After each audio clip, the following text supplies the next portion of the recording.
नमस्कार श्रोते हो, दीपक रेगे कथाकथन चॅनलवर तुम्हा सगळ्यांचं मनापासून स्वागत.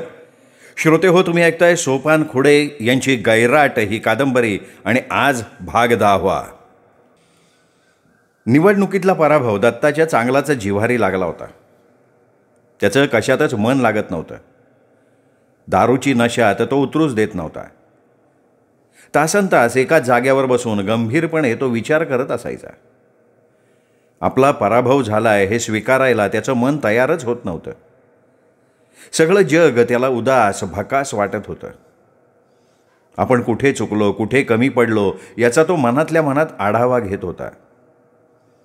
लोकांनी आपल्याकडनं पैसे घेतले, भांडी कुंडी साड्या चोळ्या घेतल्या, रस्त्यावर गटारात पडेपर्यंत दारू प्यायले, मौज मजा केली, पण मतं मात्र विक्रमला दिली. का बरं लोक असं वागले? गजा राजा विष्णू आपला प्रचार करत होते, पण निकालानंतर विक्रमच्या मिरवणुकीत गुलाल उधळत नाचत होते. ते आपले होते का विक्रमचे? विक्रमला गोत्यात आणण्यासाठी आपण त्याच्या मावस भावाला पैसे देऊन उभं केलं, पण त्यानं जोर लावून स्वतःचा प्रचारच केला नाही. उलट शेवटच्या आठवड्यात तर तो विक्रम बरोबर फिरत होता. भावकीतल्या भाऊरावानं आपल्याला जागा दिला. पैसे दिले तेव्हा त्यांनी माघार घेतली, पण प्रचार मात्र गुपचूपपणे विक्रमचा केला. म्हणायला किसन साळवे तेवढा आपल्याशी प्रामाणिक राहिला. खाल्ल्या अन्नाला तोच जागला. बाकीचे बेईमान झाले, गद्दार झाले. विक्रमने खालच्या पातळीवर जाऊन प्रचार केला. माझ्या आईवडिलांबाबतचा मुद्दा त्यांनी लोकांसमोर मांडायला नको होता, त्यामुळे जनमत पालटलं. जे मतदार मी घरी गेल्यावर चहाचा आग्रह करत होते, तेच मला बघितल्यावर तोंड फिरवायला लागले. अनेकांच्या मनातनं उतरलो मी. कोट्यवधी रुपयांची संपत्ती असून याचे आईवडील भीक मागतात, याच्याकडून काय आदर्श घ्यायचा, अशी चर्चा ज्येष्ठांबरोबर कनिष्ठांमध्येही सुरू झाली. निवडणुकीत माझ्या आईवडिलांचा मुद्दा श्रेष्ठ ठरला. मी केलेला खर्च फुकापासरी गेला. पैशानं निवडणूक जिंकता येतोय हा आपला समज खोटा ठरला. खोटा ठरलो मी. या अशा विचारांची त्याच्या मनात सारखी घुसळण चाललेली होती. दुःख विसरण्यासाठी तो चित्राला घेऊन 8 दिवस गोव्याला जाऊन राहिला. महाबळेश्वरला 4-5 दिवस मुक्काम केला, पण मनात ठाण मांडून बसलेला पराभवाचा विचार मात्र त्याला सोडायला तयार नव्हता. बाहेर फिरून आल्यानंतर तो आमदारांच्याकडे गेला होता. त्यांच्या पायाला हात लावून बाजूच्या खुर्चीवर अपराध्यासारखा मान खाली घालून बसला होता. त्याच्या डोळ्यात पाणी होतं. खाली बघत त्यांनी रुमालानं डोळे पुसले. त्याच्याकडे बघत आमदार म्हणाले, दत्ताबा, एवढं हळवं होऊन नाही चालणार. अरे राजकारणात काळीच दगडाचं आणि कातडी गँडेची ठेवायला लागती. निगरगट्ट मनानं आलेल्या प्रसंगाला तोंड द्यायचं असतं. डोळे पुसून दत्ता सावरून बसला होता. अरे एक निवडणूक हरला म्हणजे काय आयुष्य संपलं असं नाही बरं का. पुढच्या 5 वर्षांनी पुन्हा निवडणूक येणारच येणार. पण अण्णा अजून 5 वर्ष थांबायचं म्हणजे? अरे मग मध्ये निवडणुका होणार नाहीत ना. आणि मध्ये निवडणुका पाहिजे असतील तर विक्रमला अटॅक येऊन तो गेला पाहिजे, नाहीतर एखादा जीव घेणा भयंकर आजारून संपला पाहिजे, नाहीतर एखाद्याने त्याला संपवला पाहिजे. आता यातलं काय व्हायची शक्यता नाही. त्यामुळं 5 वर्ष बसणं हा त्याच्यावरचा एकमेव उपाय आहे. पण अण्णा, या 5 वर्षात विक्रम राजकारणात आपलं चांगलं बस्तान बसवल की. कदाचित महापालिकेचा तो महापौर पण होईल. म्हणजे तुझ्या पुढचा धोका तुझ्या लक्षात आलाय. जोपर्यंत विक्रम राजकारणात आहे तोपर्यंत तुला पुढं जाता येणार नाही. मग यातनं मार्ग कसा काढायचा हो? रस्त्यानं जाताना मार्गाचं काटे असतील तर आपण काय करतो? काट्यावर पाय देतो का काटे बाजूला करतो? आणि मग एकदम आठवल्यासारखं आमदारानं दत्ताला विचारलं, तो लाला भाई आत आहे का बाहेर आहे? नाही, बाहेरच आहे. 2-3 दिवसापूर्वी सुटला. ओळखतं का तू त्याला? नाही हो. ओळख करून घे, लय कामाचा माणूस आहे. दत्तानं नंदी बैलासारखी मान हलवली. आमदार गप्प बसले, पुढे काही बोलले नाही. थोड्या वेळानं आमदारच म्हणाले, बरं तू ये आता, बघू आपण काय करायचं ते. हां बघतो, असं म्हणून दत्ताही उठला. नेहमीप्रमाणे आमदाराच्या पायाला हात लावून बाहेर आला, गाडीत बसला, गाडी सुरू केली. डोक्यात विचारचक्र सुरू झालं. लालाभाईची ओळख करून घे असं आमदारानं आपल्याला का सांगितलं असावं? लालाभाई म्हणजे खतरनाक गुंड. तो आपल्या काय उपयोगी पडणार? सुपारी घेऊन माणसांचा खून करणारा तो. आणि इथेच त्याच्या डोक्यात प्रकाश पडला. रस्त्यानं जाताना जर मार्गात काटे असतील तर आपण काय करतो? काट्यावर पाय देतो का काटे बाजूला करतो? ह्या वाक्याचा अर्थ त्याला स्पष्टपणे उमगला. सरळ न सांगता आडवळणानं आमदारानं आपल्याला काय सुचवलं आहे हे त्याच्या लक्षात आलं आणि पुढच्या कामाला त्यांनी लगेच सुरुवात केली. तुला इथे येताना बघितलं नाही ना कोणी? नाही, कोणी बघू नाही म्हणून तर माझी गाडी नाही ना आणली. मग आलाच कसा? रिक्षाने आलो. इथं येईपर्यंत 3 वेळा रिक्षा बदलली. डोमकावळ्यासारखी नजर असते आमच्या पोलिसांची. बंगल्याच्या वरच्या खोलीत दत्ता आणि लालाभाई दोघंच दबक्या आवाजात बोलत होते. दत्तानं लालाभाईला मुद्दाम रात्रीच्या वेळी बोलून घेतलं होतं. बरं, कामाचं बोला की. गेम वाजवायचा. कुणाचा? विक्रमचा. किती घेणार बोल? 10 लाख रुपये. एवढे? काम तेवढंच अवघड आहे. भाजी चिरणं इतकं सोपं नाही ते. पोलिसांच्या तावडीत सापडलो ना तर अंगाचं कातडं काढतील. ठीक आहे, व्यवहार कसा करायचा? कामाच्या आधी निम्मे द्यायचे, काम झाल्यावर बाकीचे द्यायचे. पण लालाभाई, काम फत्ते झालं पाहिजे ना, त्याची काळजी करू नका हो. किती दिवसात काम करणार? 8 दिवस लागतील. एवढे दिवस का? अहो, सगळं काम सावधगिरीने करायला लागतं. हा काय साप गारुड्याचा गेम आहे का सगळ्यांच्या समोर उघडपणे करायला?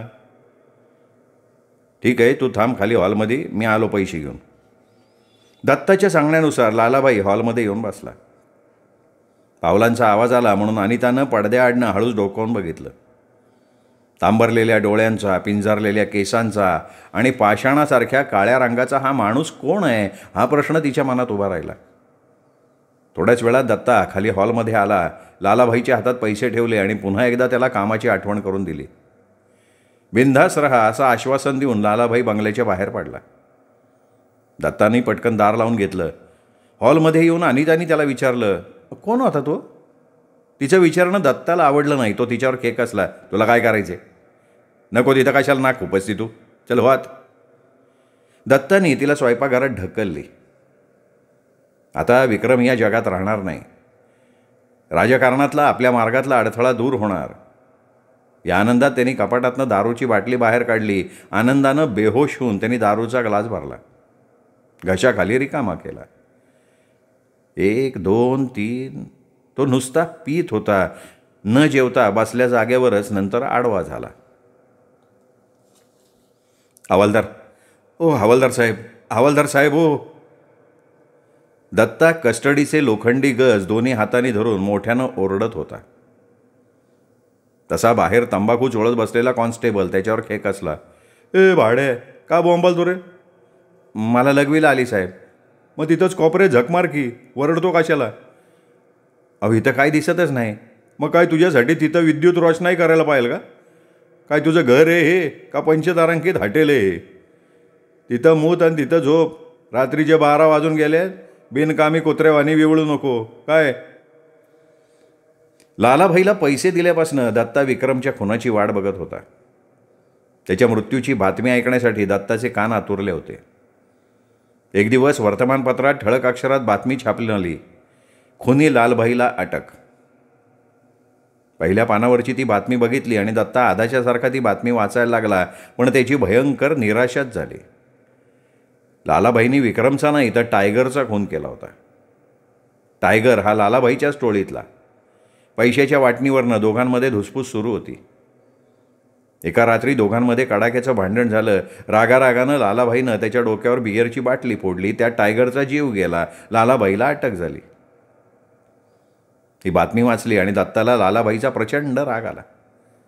वर्तमानपत्राचा चोळामोळा करून बाजूला फेकून देत हातावर हात आपटत त्याने आपल्या मनातला संताप व्यक्त केला. शा, या बाडव्याला घोड्याच्या टापाखाली तोडावला पाहिजे. सांगितलं काय आणि केलं काय?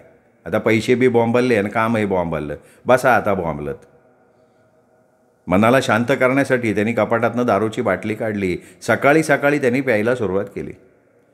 विक्रमचा कसा काटा काढावा याचा विचार करायला लागला आणि विचार करता करता त्याला मार्ग सापडला. वार शनिवार होता, वेळ सकाळची होती. दर शनिवारी न चुकता न विसरता विक्रम मारुतीच्या दर्शनाला येत होता. आजही आला होता. मारुतीचं दर्शन घेऊन दरवाजातून बाहेर येताच दत्तानं त्याच्या पोटात चाकू खुपसला. मोठ्यानं विवळून विक्रम खाली कोसळला. दत्ता मात्र गाडीत बसला, लगबगीनं निघूनही गेला. विक्रमच्या आवाजानं आजूबाजूची माणसं पटापटा गोळा झाली. रक्ताच्या थारोळ्यात पडलेला विक्रमला बघून कोणीतरी पटकन गाडी आणली आणि त्याला लगबगीनं दवाखान्यात नेलं. वेळीच उपचार झाले म्हणून विक्रमचे प्राण वाचले. पोलिसांनी गडबड केली आणि मोठ्या शिताफीनं दत्ताला अटक केली. हाफ मर्डरची केस त्याच्यावर लावण्यात आली होती. आता तो पोलीस कोठडीत यातना भोगत होता. बाहेरून गडबडीनं आलेला रंगराव घाम पुसत सोफ्यावर बसला होता. चित्राला काहीतरी बोलणार होता, पण त्याच्या आधी त्याच्यासमोर खुर्चीत बसत चित्रा त्याला म्हणाली, अरे दादा, इकडं तिकडं हिंडण्यापेक्षा त्यांना सोडवण्याची काहीतरी खटपट कर की. किती दिवस ठेवतो त्यांना लाकअपमध्ये? अगं त्याच गडबडीत आहे मी. तुला काय वाटलं मी माझ्या हज्जा करत फिरतोय वय? अरे मग जामीन मिळायला एवढा का उशीर लागतोय? मिळल, जामीन मिळल, वकील मिळतोय, समजवत आहे. अडचण कसली आता? तुझाच मालक म्हणतोय मला आत्ता बाहेर काढू नका. का? घरच्यापेक्षा त्याला तिथं बरं वाटतंय वे? बरं कशानं वाटते? पण बाहेर आल्यावर त्याच्या जीवाला धोका आहे. विक्रमची माणसं गप बसणार आहेत का? ती त्याच्या सुटायची वाट बघतात. बया, मग किती दिवस आत बसणार ते? काय जास्त नाही, 2-4 दिवसात येईन बाहेर तो. त्याच्यासाठी तर मी आपल्यातली 10-15 पोरं बघतोय. त्या पोरांच्या गारड्यात त्याला सुखरूप घरी आणणार. अरे पोरं 1-2 दिवस थांबतील, पुढं काय? नंतर ते बाडीगार ठेवणार. पण मी म्हणते एवढा उद्योग करायची गरजच काय होती त्यांना? काजवून खरूच काढली त्याने. त्याला जर हे असलं काहीतरी करायचं होतं तर मला सांगायचं ना. चुटकीसरशी काम करून मोकळा झालो असतो मी. या कानाची त्या कानाला खबर लागली नसती. लय मोठी चूक केली तुझ्या मालकाने. विषारी नागाच्या शेपटीवर पाय दिलाय त्याने. त्याच्या जीवाला कधी दगा फटका होईल सांगता येणार नाही. बघ आता मी पण कसा आहे, त्याचा जेवणाचा डबा न्यायला आलोय आणि खुशाल तुझ्या संगड बोलत बसलोय. तू डबा आण लवकर, जेवणाची वाट बघत असन त्यो. चित्रा उठली, डबा भरला. रंगारावच्या हातात डबा देत म्हणली, त्यांचं जेवण झाल्याशिवाय तू येऊ नको. नुसता डबा देऊ नको त्यांच्याकडं, त्यांना जेवायला सांग. वय म्हणत डबा घेऊन रंगाराव बाहेर पडला. पाहुणं जामिनावर सुटले ना, गेले कुठं? कुठं जाणार आहे तो? बसला असेल त्या सटवीच्या घरी. अनिताच्या बापानं अनिताला उत्तर दिलं. दत्ता जामिनावर सुटल्यानंतर त्याला भेटण्यासाठी अनिताचा बाप, तिचे 2 भाऊ आले होते. दत्ता मात्र सुटल्यानंतर चित्राकडे गेला. तो अनिताला भेटलाही नाही. 2 दिवस झाले तो तिथेच थांबला होता. घरी येणार का नाही याबाबत त्याने अनिताला काहीही सांगितलं नव्हतं. त्यामुळे अनिताही चिडली होती, रागारागानं बोलत होती. कोठडीत असताना त्या सटवीच्या घरनं जेवणाचा डबा जात होता. बायकोच्या हातचं जेवण त्याला कडू लागत होतोय. ती रांड असून त्याला जवळची वाटती आणि लगीन लावून बी मी परकी वाटती त्याला. अगं तुझा नवरा असा नव्हता. पैसे मिळाल्यावर हुरळल्यागत करायला लागले. ती वर नजर करून कुठल्या बाईकडे बघत बी नव्हता तू. हा ना, बोलायला बिलाही चांगला होता. कधी गाठ पडली तर तोंड भरून बोलायचं. आता नुसतं सरडावानी ताटतंय. खरं तर मला त्याला भेटायची बी इच्छा नव्हती, पण आप्पा म्हणले चल म्हणून मी आलो. थोरल्या भावानं आपल्या मनातली मळमळ बाहेर टाकली. अरे तसं नाही पोराव. आपण आलो नसतो ना तर जग दुनियानं आपल्याला नावं ठेवली असती. म्हणले असते बघा पाहुण्या एवढं संकट आलंय, पण सासरच्या लोकांना हाय का त्याचं काय? त्याला भेटायला बी कोणी आलं नाही. अनिताच्या वडिलांचा समजुतीचा सूर. मग हिथं येऊन उपयोग काय झाला? हाय का त्याचा हिथं तपास? हे बघ अनिता, बघ फोन कर. येत असतील पाहुणं तर थांबायला बरं, नाही तर जाऊ द्या आम्हाला. अहो आता कुठं जात आहे? आलाय तर हा की 2 दिवस. मोबाईल लावता लावता अनिता म्हणाली. नाही राहिलं नंतर येतो ग, आता नको, धाकटा भाऊ म्हणाला. अनितानं मोबाईल कानाला लावला. अहो ऐका ना, तुम्हाला भेटायला आप्पा, अण्णा आणि बापू आल्यात. कोण आप्पा ना अण्णा? अहो माझे वडील आणि 2 भाऊ. त्यांना कोणी बोलवलं होतं? जायला सांग त्यांना, मी काय घरी येणार नाही. असं म्हणून दत्तानी मोबाईल बंद करून टाकला. अनिताचा चेहरा एकदम काळवंडला. काय ग, काय झालं, काय म्हणतात पाहुणं? अनिता काहीच बोलले नाही. आप्पा तो नसेल येत, राहू दे, चला. ते काय आता माणसात राहिलं नाही, लय माणूस गाणं झालंय ते. मग निघायचं म्हणता पोरो? मग काय करणार आता? मग चला, येऊ का ग पोरी? असं म्हणत बापानं अनिताच्या डोक्यावरनं हात फिरवला, तसे तिचे डोळे भरून आले. पदरानं डोळे पुसत ती म्हणाली, पुन्हा का वाई आता? येईल असंच आधीमध्ये कावं तरी. तुम्ही असंच म्हणता आणि येत तर नाही. येतो ग, येणार नाही असं होईन का कधी? चल रे पोरो. तिघांनी अनिताचा निरोप घेतला. वेळ रात्रीची होती. जीव वाचवण्यासाठी सगळी शक्ती एकवटून दत्ता जोरात सैरा वैरा पळत होता. त्याच्या पाठीमागे हातात नंग्या तलवारी घेऊन 5-6 गुंड पळत होते. कुणीतरी मदतीला यावं म्हणून दत्ता मोठमोठ्यानं ओरडत होता, पण कुणीही पुढे येत नव्हतं. अनेक जण रस्त्यात उभं राहून त्याची गंमतच बघत होते. त्याची दयनीय अवस्था बघून हसत होते. पळून पळून दत्ताची दमछाक झाली होती. पाठीमागचे गुंड दत्ताच्या अगदी जवळ आले. दत्तानं पाठीमागे वळून बघितलं. गुंडाच्या हातात नंग्या तलवारी आणि त्यांचे ते भेसूर चेहरे बघून तो जास्तच घाबरला. पण पळण्यासाठी त्याच्या हातापायात अवसानच उरलं नव्हतं. त्याचं डोकं बधीर झालं होतं, हातपाय जड झाले होते आणि अशा अवस्थेत तो ठेच लागून दणकन खाली आपटला. त्याचवेळी तिथे पोचलेल्या गुंडांनी त्याच्यावर सपासपा तलवारीचे वार करायला सुरुवात केली. मोठ्यानं किंकाळी फोडून दत्ता जागा झाला तशी दचकून चित्रा जागी झाली. काय झालं? ओरडला का तुम्ही? भयभीत झालेल्या दत्ताचा श्वासोच्छवास जोरात चालू झाला होता. अंगाचा थरकाप झाला होता. काळीच धडधडत होतं. सगळं अंग घामानं भिजलं होतं. त्याच्या घशाला कोरड पडली होती. त्यांनी डोळे चोळत आजूबाजूला बघितलं. बंगल्याचं दार बंद होतं. शेजारी चित्रा होती. आपण बंगल्याच्या खोलीत होत याच्यावर त्याचा विश्वासच बसत नव्हता. थोड्या वेळानं तो सावरला आणि चित्राला म्हणाला, अगं जरा वाईस पाणी घे ग. चित्रा उठली, पाणी घेऊन आली. पाणी प्यायल्यावर दत्तानं भिंतीवरच्या घड्याळाकडे बघितलं. घड्याळात पहाटेचे 5 वाजले होते. चित्राकडे बघत त्यांनी आपल्या मनातली शंका तिला विचारली, पहाटेची स्वप्न खरी होत्यात का ग? काय माहिती बाया, कसलं सापण पडलं? नाही कसलं नाही, झोप तू. मग एवढे घाबरला का होता तुम्ही? काय दिसलं तुम्हाला स्वप्नात? काय नाही ग, झोप ना तू. तुम्ही कशाला जागा राहताय? झोपा की तुम्ही बी मग. चित्राच्या म्हणण्यानुसार दत्तानं अंग टाकलं, अंगावर चादर घेतली, पण सकाळ होईपर्यंत त्याला काही नीट झोप लागलीच नाही. सारखाच तोंडावरचं काढून तो दाराकडे बघायचा. दारातून कुणीतरी येईल अशी भीती त्याला सतत वाटत होती, पण त्यामुळे चित्राची झोपमोड होत होती. सारखं उठून दाराकडं काय बघताय? काय नाही ग, तू कशाला उठती, झोप की गप. तुमची सारखी वळवळ वळवळ चालली, कशी झोप यायची मला? बरं ठीक आहे, झोप तू. असं म्हणून दत्ता उठला, खुर्चीत बसला. सकाळ होईपर्यंत विचार करत तो तसाच खुर्चीत बसून होता. पृथ्वीच्या पाठीवर निसर्गचक्र चालू होतं. दिवस रात्रीचा पाठशिवणीचा खेळ चालू होता.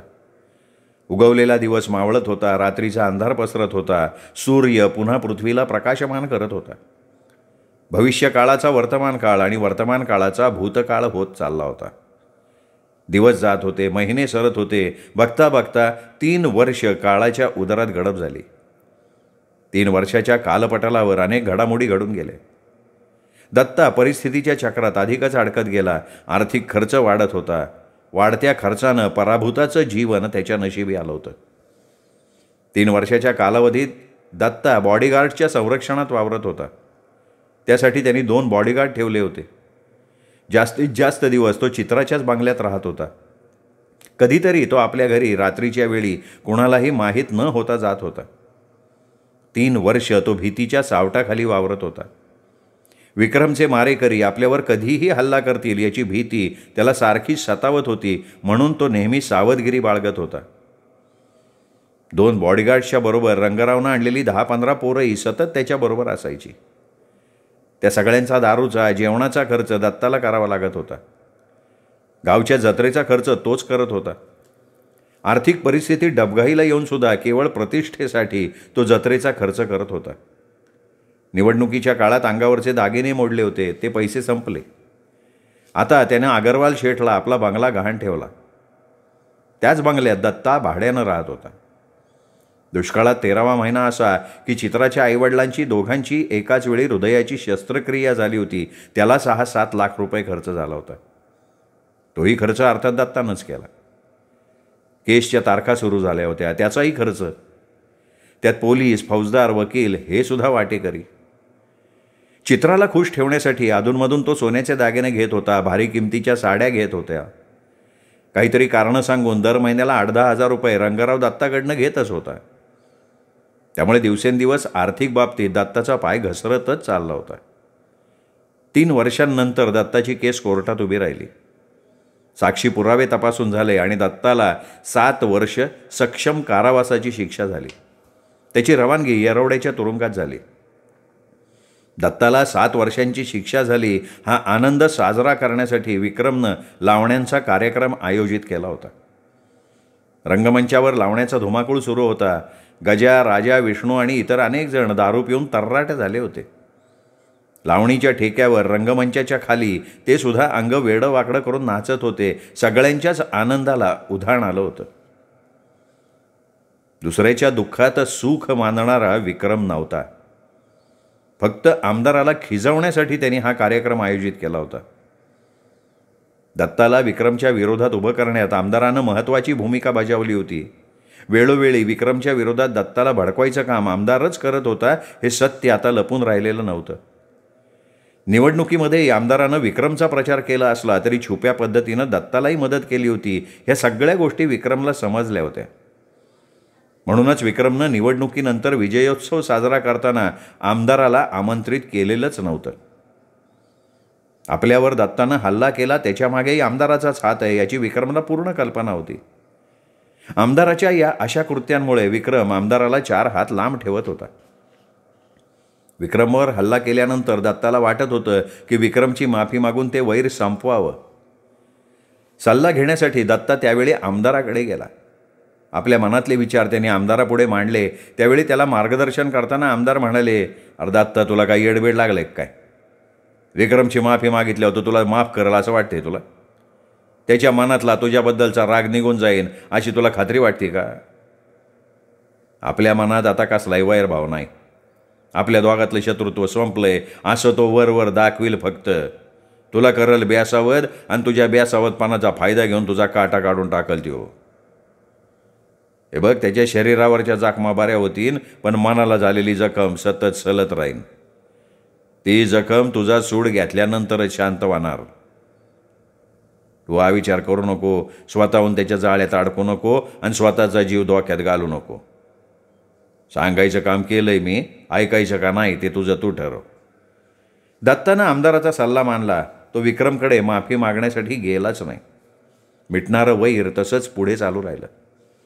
आपल्यावर झालेल्या हल्ल्याचा बदला घ्यायचा, चांगला धडा शिकवायचा असा विचार विक्रमच्या मनात घोळत होता. पण आपण जर दत्ताचा सूड घेतला तर त्याचा फायदा आमदार घेईल. आपण जर कायद्याच्या कचाट्यात सापडलो तर त्याच मुद्द्याचं भांडवल करून आमदार आपल्याला बदनाम करेल, राजकारणातनं आपल्याला संपवण्याचा प्रयत्न करेल. तेव्हा आपणहून आमदाराच्या हातात कोलीत देणं शहाणपणाचं ठरणार नाही. त्यापेक्षा आपण आपल्यावर होणाऱ्या अन्यायासाठी कायदेशीर मार्गानं लढा देऊ असा पोक्त विचार करून विक्रमनं आपल्या मनावर संयम ठेवला. शेवटी कायदेशीर मार्गानं त्यांनी लढाई जिंकली. दत्ताला शिक्षा झाली. साहजिकच विक्रम सकट त्याच्या मित्रमंडळींना प्रचंड आनंद झाला. कार्यक्रमाच्या मध्यंतरात विक्रमच्या बाजूनं साक्ष देणाऱ्यांना टाकळीभूषण, समाजभूषण अशा पदव्या देऊन सन्मानित करण्यात आलं. त्याचवेळी विक्रमनं छोटेखानी भाषण केलं. आपल्या भाषणात त्यांनी दत्ताचं, आमदाराचं नाव न घेता टीका केली. विक्रम आपल्या भाषणात म्हणाला, "समाज ज्यांच्याकडं आशेनं, अपेक्षेनं बघतोय, ज्यांच्याकडून समाजाला चांगल्या मार्गदर्शनाची गरज आहे, तेच आज समाज बिघडवायचं काम करतात. तरुणांच्या डोक्यात इखारी विचार घालून त्यांची माथी भडकावतायत. त्यांना अयोग्य मार्गाला लावून त्यांच्या आयुष्याचं वाटोळं करतायत. तेव्हा कुणाच्या पुढं उभं राहायचं आणि कुणाच्या पाठीशी उभं राहायचं याचा तरुणांनी अवश्य विचार करायला पाहिजे. नाहीतर आपल्या हातानं आपल्याच पायावर धोंडा पाडून घेतील. याचं उदाहरण तुमच्या समोर आहे, नाव घेऊन सांगायची गरज नाही काय. समाजामध्ये विष पसरवणारी ही विषवल्ली वेळेवर ठेचून काढली पाहिजे आणि त्या विषवल्लीला उखडून फेकून द्यायची ताकद तुमच्यामध्ये आहे आणि म्हणून तुमच्या सर्वांच्या पाठिंब्यावर येणाऱ्या विधानसभेच्या निवडणुकीत आमदार पदासाठी मी उभा राहणार आहे. एवढं बोलून विक्रमनं आपलं भाषण संपवलं. लोकांनी प्रचंड टाळ्या वाजवल्या. त्याचबरोबर विक्रमच्या जय जयकाराच्या घोषणाही दिल्या. पुन्हा लावण्यांचा कार्यक्रम सुरू झाला. तो बरोबर 10 वाजता संपला. दत्ताला शिक्षा झाल्यानंतर महिन्याच्या आतच दत्ताची महागडी 4 चाकी गाडी रंगरावनं विकून टाकली. लांब कुठेतरी आंध्र कर्नाटकात. तिकडे तो गाडी घेऊन गेला आणि तिकडेच 60 लाखाची गाडी 20-25 लाखात विकून परत आला. गाडीशिवाय परत आलेल्या रंगरावला चित्रानं विचारलं, अरे गाडी कुठे? विकून टाकली. तुला विकायला सांगितली होती होय त्यांनी? तो कशाला सांगतोय? अरे मग कशी विकली तू? अगं तो सुटणार 7 वर्षांनी. तोपर्यंत आपण काय खायचं? बिन पैशाचं जगता येतं का माणसाला? अरे त्यांनी आपल्याला एवढं दिलं आहे का आयुष्यभर आपण बसून खाल्लं ना तरी सरणार नाही. 7 वर्षाचा कसला विचार करतो रे तू? गबस, लय कळत असल्यागत बोलायचं नाही. अरे ते सुटून आल्यावर काय सांगणार तू त्यांना? काय सांगायचं ते मी बघतो की. तू कशाला उगा वटवट करते? अरे मोठ्या विश्वासानं आपल्या इथं त्यांनी गाडी ठेवली होती ती. आता तुझ्या लय तोंड सुटलं का तुझं? ग बस म्हणून तुला काय कानडीत सांगतोय का मी? गच तोंड आवळून घ्यायचं. आता ही एक शब्द बोलली ना तर इकडचं थोबाड तिकडं करून टाकल म्या. रंगराव म्हणजे तिरपांगड्या डोक्याचा. सगळं त्याच्या मनासारखं झालं पाहिजे. त्याला कोणी विरोध केला की त्याच्या डोक्याची कवटी सरकते आणि एकदा त्याची सट टकली की तो कोणाची भेडभाट ठेवत नाही. आणि त्याच्या ह्या असल्या स्वभावामुळे चित्रा नेहमीच माघार घेत होती आणि आजही तिने तशीच माघार घेतली आणि ती गप्प बसून राहिली. श्रोते हो, हा होता गैराट या कादंबरीचा 10वा भाग, 11वा आणि शेवटचा भाग उद्या. तोपर्यंत नमस्कार मित्र हो.